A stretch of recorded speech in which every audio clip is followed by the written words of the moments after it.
A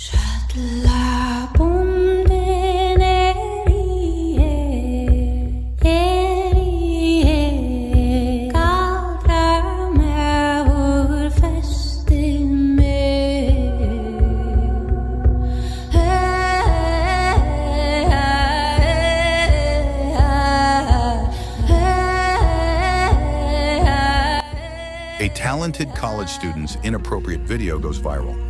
A few days later, she is found dead on the college campus. However, her death was not natural because her spirit continued to wander the college premises. Soon after, several students mysteriously start dying. The entire college descends into chaos. Now the question arises, how can her spirit be stopped? I am talking about an Indonesian horror movie. Even though this movie is fictional, it delivers an intense sense of fear and valuable lessons, especially for students and parents. Let's explore its storyline. The movie begins in the Indonesian city of Mali. A car is moving through the streets, carrying a mother, father, and their daughter. They are on their way to a secluded college far from the city. After a while, they arrive at the college. The girl's name is Amanda. Her mother, who is physically disabled, is with her. And this is Amanda's father. Amanda's mother tells her to take care of herself and focus on her studies. From today, Amanda will be staying at this college for her education. At that moment, Mahara, the assistant director, arrives to escort Amanda to her room. Mahara, in a strict tone, informs Amanda about the rules. No one is allowed to leave the campus during school hours. By 9 p.m., everyone must be inside their rooms and asleep. Mahara shows Amanda her dorm room. Amanda had a cell phone with her, but Mahara intervenes, saying, if an emergency arises, only then will she be allowed to use it. Amanda notices that the room next to hers is sealed shut. Curious, she asks why, but Mahara warns her not to go near that room. After Mahara leaves, Amanda organizes her books and belongings. She decides to take a shower. Meanwhile, in the next room, a group of girls is playfully pillow fighting. This is the girls' dormitory. The boys' dormitory is in a separate section. As Amanda enters the bathroom, she suddenly senses someone walking past her, like a shadow. She steps inside. The water tap is running unnecessarily. Amanda turns it off. Just then, Mahara Madam appears. It is 9 p.m. and Amanda is still outside. Mahara scolds her. Hurry up, finish your shower and go to your room. You are already breaking rules on your first day. The next morning, Amanda's first class begins. The teacher introduces her to the other students. Amanda greets them. I transferred here from another college. I hope we all can be good friends. Just as Amanda is about to sit on her bench, a group of girls pulls her chair away, causing her to fall to the ground. On her first day, she is bullied. Only Claudia, a girl sitting nearby, seems worried. While the rest of the students laugh, Claudia does not join them. During lunch, when Amanda tries to eat, the same group of girls continues to bully her. Since she is new, they completely ignore her presence. After lunch, there is a quiz exam in class. Amanda, being a brilliant student, answers all the questions quickly. Meanwhile, Claudia looks helpless, unable to solve anything. Amanda helps Claudia by showing her the answers. This moment marks the beginning of a strong friendship between Amanda and Claudia. Later that night, Amanda is busy studying in her room. Suddenly, water leaks from the AC, spilling onto her books. Inside the AC vent, she notices something unusual. Two glowing red eyes staring at her. Amanda panics. She has asthma and quickly reaches for her inhaler. Just then, there is a knock on the door. When Amanda opens it, she finds the same group of bullies who had harassed her in class in the cafeteria. They tie Amanda's hands and take her to the hostel's poolside. Their plan? To throw Amanda into the water. Amanda doesn't know how to swim. With her asthma, falling into the pool means certain death. At that moment, Claudia arrives and stops them. You guys are crossing the line. Let her go, Claudia warns. For some reason, the bullies fear Claudia. They immediately leave. Afterward, Claudia comforts Amanda, and their friendship grows stronger. Claudia assures her, I will protect you as much as I can. The following day during lunch, Claudia tells Amanda, you should sit at the same table as yesterday. Amanda hesitates but sits down anyway. The bullies approach again. This is our table. You can't sit here. But this time, Claudia and her friends stand up for Amanda. They chase the bullies away. A fight breaks out between Claudia's group and the bullies. Just then, Mahara Madam arrives and calms the situation. Since Claudia's group initiated the fight, they are punished. They must run 10 laps around the college field. Later, Amanda meets Claudia's friends, Bhaskara, Claudia's boyfriend Adam, a cheerful guy who reassures Amanda Ronnie. However, Ronnie doesn't seem interested in befriending Amanda. They play together for a while, but Amanda rushes to class when the lecture starts. This is a genetic science class, where students use microscopes for experiments. Here, Amanda meets Devin, another student, and her circle of friends begins to grow. Amanda comments, "My previous college didn't have such an advanced research lab." Meanwhile, the sealed room next to Amanda's has a woman standing outside crying. She holds a bouquet of flowers. This woman is Kelly's mother. Kelly was a student who committed suicide in that very room. That's why the room is locked. Kelly's mother often visits, mourning the loss of her daughter. That night, Bhaskara wears a VR headset and wanders around the college's garbage storage room. At first, he enjoys the experience, but suddenly he senses something strange. The room shakes violently. Bhaskara panics and runs out. Then he receives a terrifying message on his phone. "Kelly will sleep with you until you die." This confirms one thing: Bhaskara was involved in Kelly's suicide. Meanwhile, Adam's father visits the principal. The principal complains. Adam is neglecting his studies. He doesn't attend the genetic science lab regularly. Angry, Adam's father tries to hit him. Later, Bhaskara, Claudia, Ronnie, and Adam gather together. Bhaskara nervously shows his phone message to everyone. "Kelly will sleep with me until my death." What does this mean? They realize something is terribly wrong and decide to take action. Amanda notices Claudia and Ronnie sneaking away somewhere. Following them, she witnesses a shocking scene. Adam and Bhaskara are beating up Devin. Amanda realizes these people know something about Kelly's death. That night, Amanda demands an explanation from Claudia. Why were Adam and Bhaskara attacking Devin today? Claudia finally confesses. Devin was Kelly's only friend. But Devin was the one who leaked an inappropriate video of Kelly to the entire college. That's why Kelly committed suicide. For now, this is all we know, Claudia says. As 9 p.m. approaches, Mahara Madam arrives, ensuring everyone goes to bed. Meanwhile, Bhaskara hides his phone under the table to avoid getting caught. But his phone keeps receiving messages predicting his death. Just then, Mahara Madam enters his room. She confiscates his VR headset and gadgets, scolding him for being distracted from studies. Bhaskara's fear, Devin's secret, and the vengeful spirit lurking in the college. Everything is about to unfold in terrifying ways. Meanwhile, Bhaskara was lying in his room when his phone started ringing.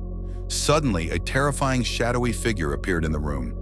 Before he could react, Bhaskara's body started contorting unnaturally.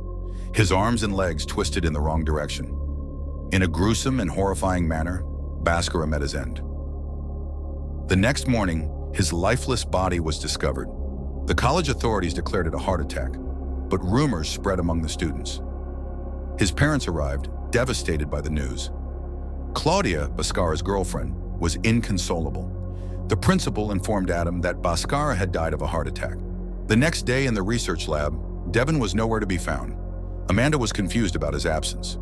As the students left the lab, Amanda called Claudia to comfort her. But during the video call, Amanda noticed something horrifying. Behind Claudia, a girl was sitting silently. Amanda realized something unnatural was happening. She rushed toward Claudia's dorm, bringing Ronnie along. Meanwhile, Claudia had ignored a call on her phone and had gone to sleep. But suddenly, a sinister hand emerged from the darkness and wrapped around her body. By the time Amanda and Ronnie arrived, it was too late. Claudia was dead. Her mouth showed signs of poisoning. Though it appeared to be a suicide, Amanda and the others knew the truth. Claudia had been murdered by an unseen force.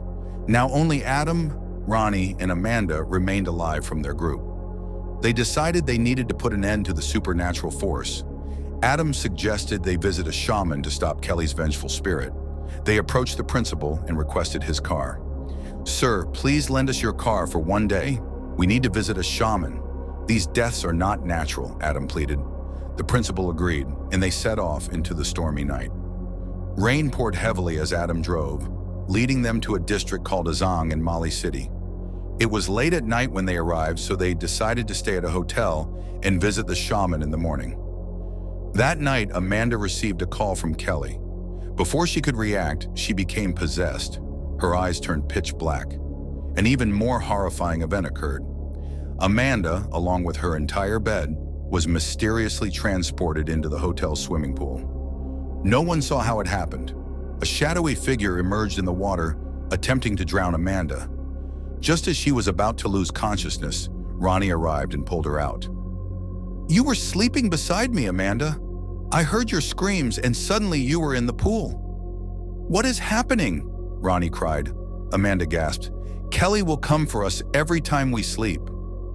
"We can't sleep anymore." Fear settled in. Ronnie turned to Adam.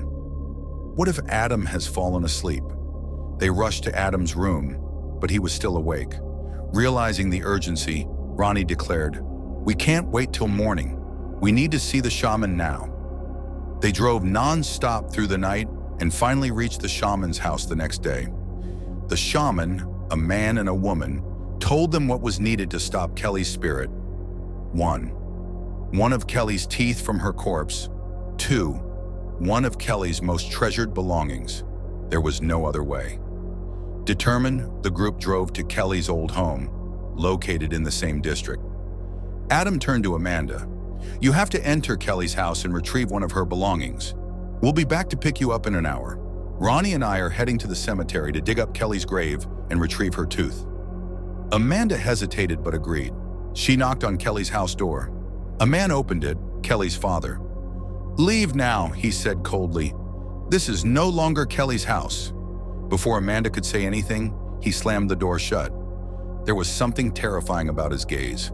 Meanwhile, Adam and Ronnie had begun digging Kelly's grave under the heavy rain. The muddy ground made their task more difficult. Back at Kelly's house, Amanda decided to sneak in through a window. As she stepped inside, she was startled to see someone already there. It was Devin. He had also come for the same reason as Amanda. Seeing Kelly's father, Amanda and her friends hid. Devin and the others saw Kelly's father holding her clothes, crying uncontrollably. He kept crying intensely, overwhelmed with grief.